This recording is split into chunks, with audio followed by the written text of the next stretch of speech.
कैसा लगा तुम्हें तुम्हारा कमरा? बहुत खूबसूरत। चलो अच्छा है, तुम नहा धो के फ्रेश हो जाओ, मैं तुम्हारे लिए चाय नाश्ता भेजती हूँ। इसी दिन का तो इंतजार था मुझे।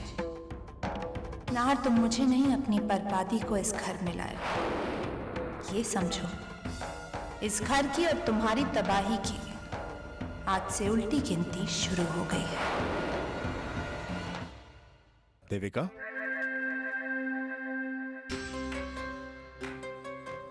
पसंद आया हमारा घर? घर तो घर वालों से बनता है, और जब इस घर के लोग इतने अच्छे हैं तो घर तो अच्छा होगा ही। दुख तो इस बात का है कि मेरी वजह से इस घर की शांति में खलल पड़ा। तुम्हें इस बात का बुरा मानने की कोई जरूरत नहीं। तुम कहीं गलत नहीं हो, और इस वक्त मेरे लिए सबसे ज्यादा जरूरी है तुम्हारी सुरक्षा। बाकी सारे मसले धीरे धीरे हैंडल किए जा सकते हैं। वैसे ये सब भाईसा की नाराजगी की भी अपनी वजह है। अतीत में जो कुछ भी हुआ उसी के कारण उनके दिल में तुम्हारे लिए कुछ गलतफहमी है। आई एम श्योर जल्दी सब कुछ ठीक हो जाएगा। भगवान करे ऐसा ही हो। ऐसा ही होगा देविका। और हाँ, इसे अपना ही घर समझो। कुछ भी चाहिए तो बेझिझक मांग लेना। जी। तुम आराम कर लो, मैं आता हूँ।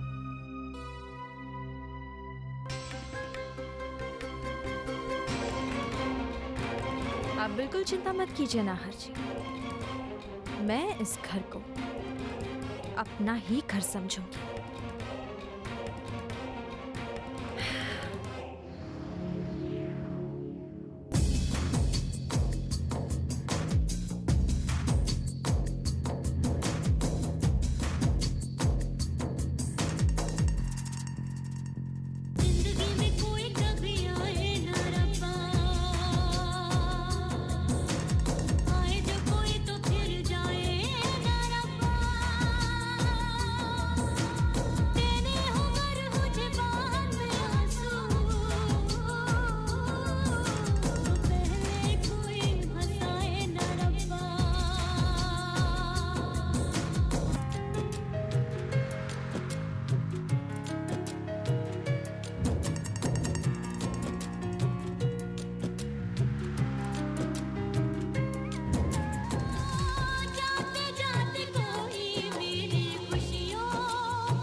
तुम्हें रोते देख बहुत तकलीफ होती है मुझे सलोनी,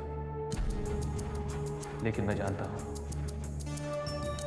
अब इन आंसुओं से तुम्हारा रिश्ता बहुत जल्दी टूटने वाला है।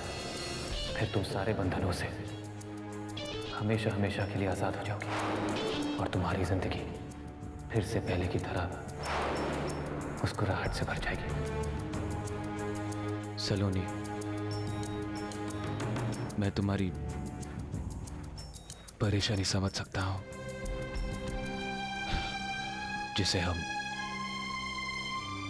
अपनी जान से भी ज्यादा चाहे, अगर वह इंसान हमारे साथ धोखा करे तो दर्द तो होगा ही ना सलोनी। जितनी तकलीफ, जितनी हैरानी तुम्हें हो रही है, ट्रस्ट मी, उतना ही सदमा मुझे भी लगा है Saloni. I just can't believe it कि नाहर इस हद तक गिर सकता है। नील प्लीज, फिलहाल हम इस बारे में कुछ बात ना करें तो अच्छा होगा। ठीक है, अगर तुम कह रही हो तो।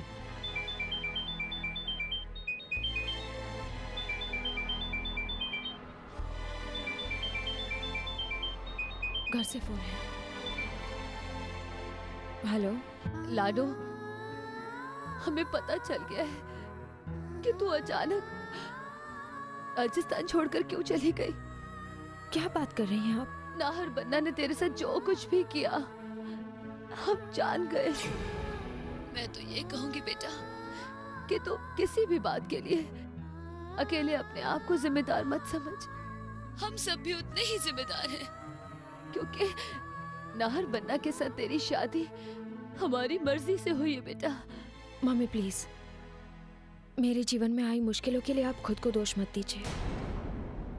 सब मेरे नसीब का दोष है और किसी का नहीं। मैं उन लोगों को कभी माफ नहीं करूंगी सलोनी। नहीं मम्मी, इस कड़वाहट को अपने मन से निकाल दीजिए। लेकिन मैं आपके आगे हाथ जोड़ती हूँ। आप मुझे खुश देखना चाहती हैं ना? हमेशा से यही चाहा है लाडो, हमेशा से यही चाहा है बेटे। तो फिर जो हुआ उसे बुरा सपना समझकर भूलने की कोशिश कीजिए।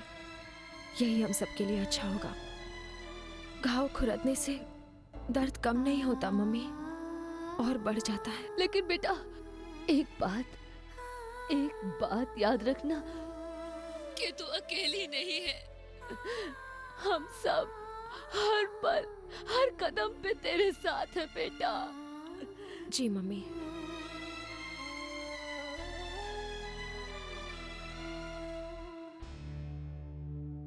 सलोनी, तुम चल रही हो ना मेरे साथ हॉस्पिटल यू को देखने? आना तो चाहती हूँ, लेकिन इस समय मन नहीं कर रहा। कुछ देर अकेले रहना चाहती हूँ। लेकिन क्यों सलोनी? अकेले में तुम और भी ज्यादा। रेवा जी, अगर सलोनी अकेले रहना चाहती है तो I don't think we should force her. मैं आपके साथ चलता हूँ हॉस्पिटल, ओके? ठीक है, यू टेक केयर।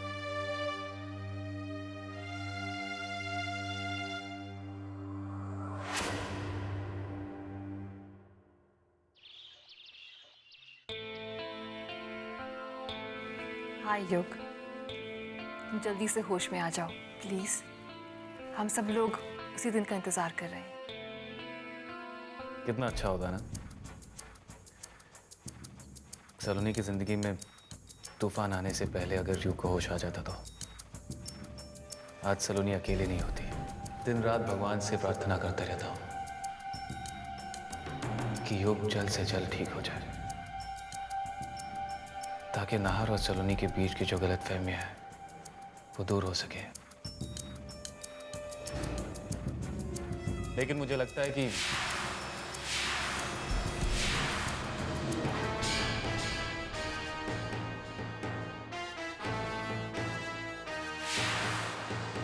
युग, डॉक्टर, डॉक्टर,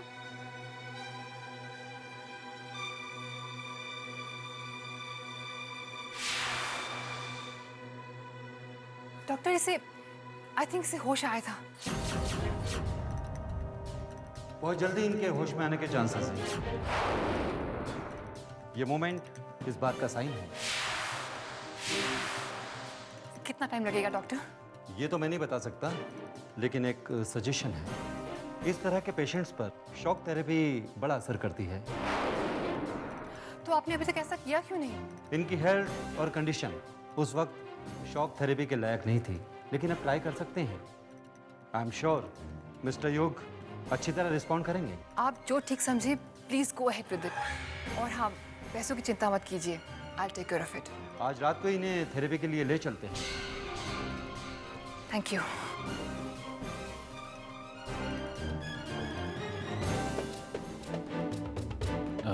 एक्सक्यूज मी।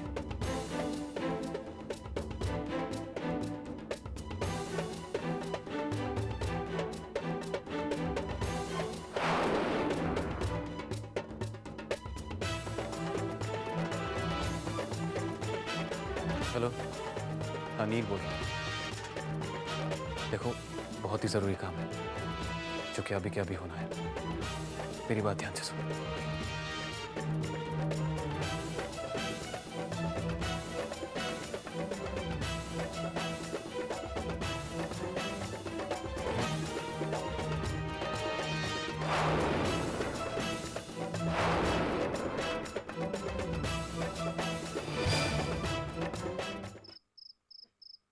मैं जानता हूं तारा, ये लड़की जिसे नाहर देविका समझ रहा है ना, ये एक मकसद से इस घर में आई है।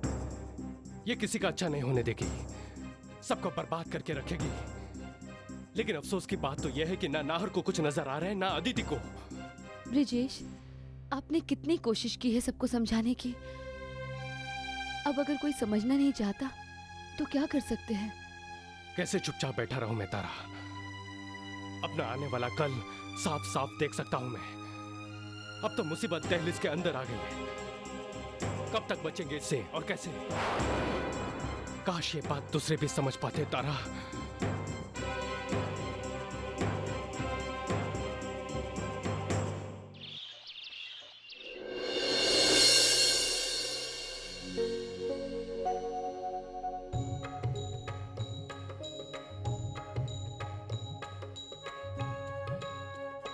रुक जा।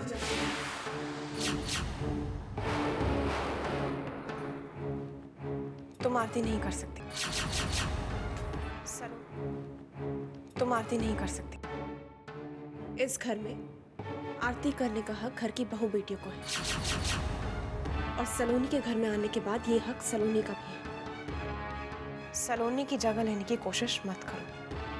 भाभी साहब, ये क्या कह रही हैं आप? किसी को भगवान के घर में आने से या आरती करने से हम कैसे रोक सकते हैं? रही बात सलोनी की, तो वो जा चुकी है। अगर सलोनी नहीं होगी यहाँ पे तो क्या आरती भी नहीं होगी भगवान की? मैं सिर्फ ये कह रही हूँ कि आरती इसके हाथों नहीं होगी।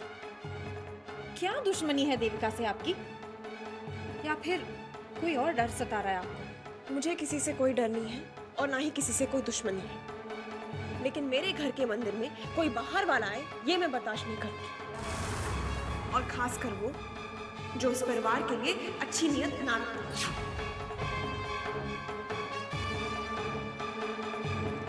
क्या कह रही हो तारा? किसकी नियत अच्छी नहीं है? भाभो मैं बस तारा, सुबह सुबह मंदिर में माता महाराज के सामने ऐसी छोटी बातें ना करो बेटी। बड़ी बहू हो तुम इस घर की, अपने मान सम्मान का ख्याल तुम नहीं रखोगे तो और कौन रखेगा? माता महाराज के सामने सब बराबर है। ये वो जगह है जहाँ पापी भी आके पवित्र हो जाते हैं। फिर ये तो पूजा ही करना चाहती है। भाभो लेकिन आरती इसके हाथ। जाओ कर लो पूजा।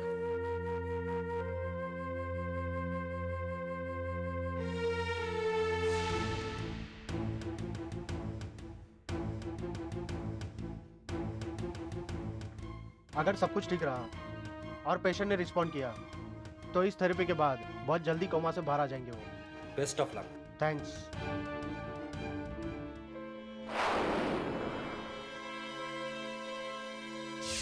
बाबू,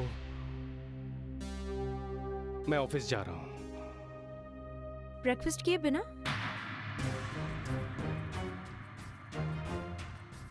नाश्ता रेडी है। मैं ऑफिस में नाश्ता कर लूंगा, मुझे भूख नहीं है। देखिए ब्रिजेश जी, आज मैंने इस घर में पहली बार नाश्ता बनाया है। अगर आप खा कर जाते तो मुझे बहुत अच्छा लगता।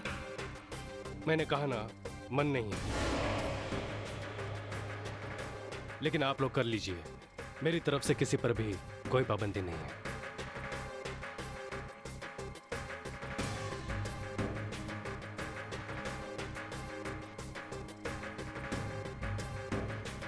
तारा, तुम तो नाश्ता कर लो ना, आखिर खाने से कैसा बैर? नहीं भाभो, मन नहीं कर रहा।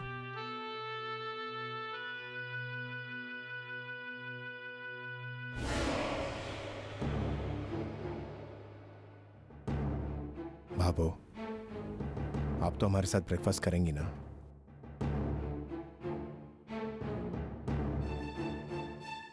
बाबू प्लीज, कम से कम आप तो नाश्ता कर लीजिए, नहीं तो मुझे बहुत बुरा लगेगा। प्लीज।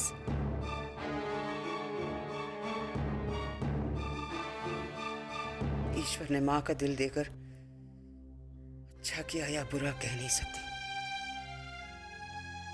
बच्चे गलती पे भी हूँ तो भी एक माँ उनसे मुंह तो नहीं मोड़ सकती ना। चलो।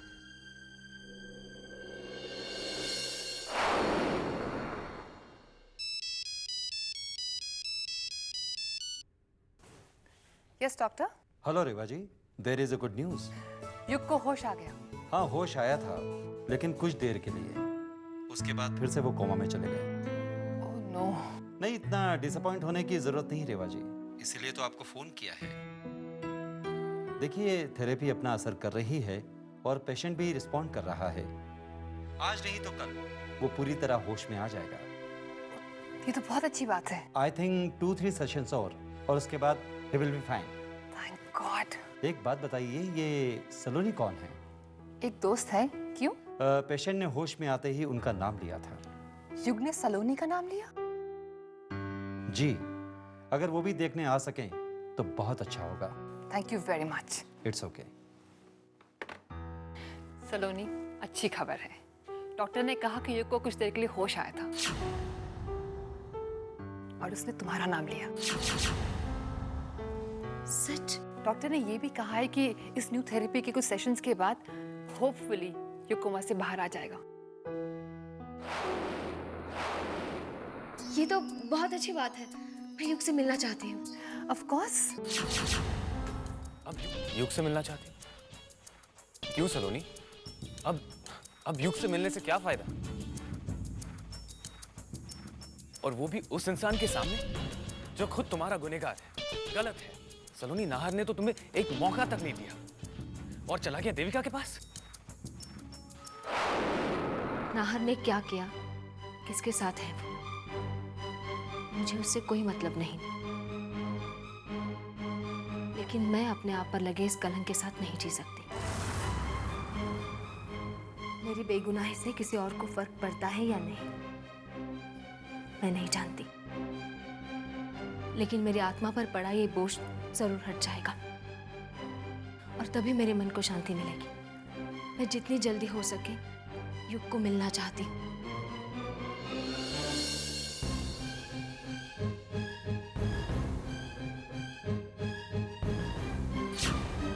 युग अब तक हॉस्पिटल में ही होगा। कहीं उसे सलोनी के सामने होश आ गया तो।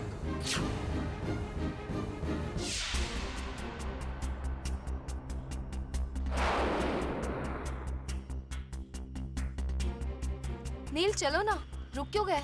हाँ सलोनी, एक मिनट, जरा जरूरी काम है।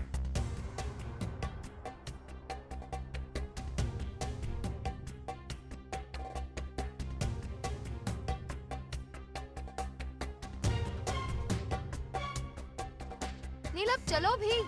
हाँ सलोनी, जस्ट 1 मिनट प्लीज। से अब और रुका नहीं जाता, प्लीज नील चलो ना।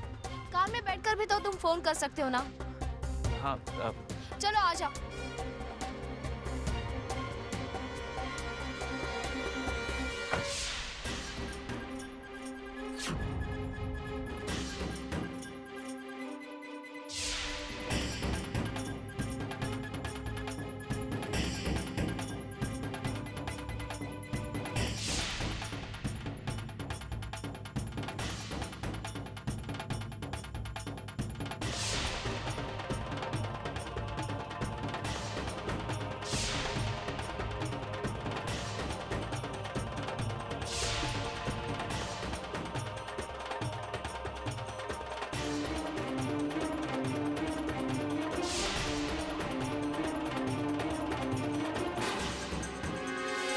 Excuse me. हाँ डॉक्टर साहब कहाँ मिलेंगे? वो रूम में। Thank you.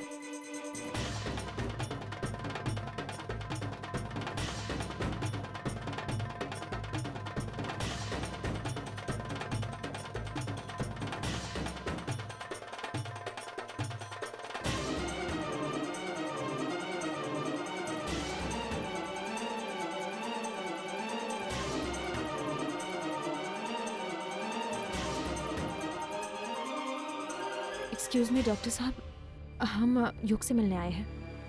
मैं सलोनी हूँ जिसे युग याद कर रहा था। ओफ, आपने जरा सी देर कर दी आने में। मतलब? अभी अभी युग के भाई भाभी उसे अपने साथ लेकर गए हैं। युग के भैया भाभी कहाँ ले गए उसे? जी वो मुंबई के तो नहीं हैं। युग को लेकर वो अपने नेटिव प्लेस वापस चले गए हैं। लेकिन युग तो अकेला था, उसी ने बताया था कि वो अनाथ है। ये युग के भैया भाभी कहाँ से आ गए?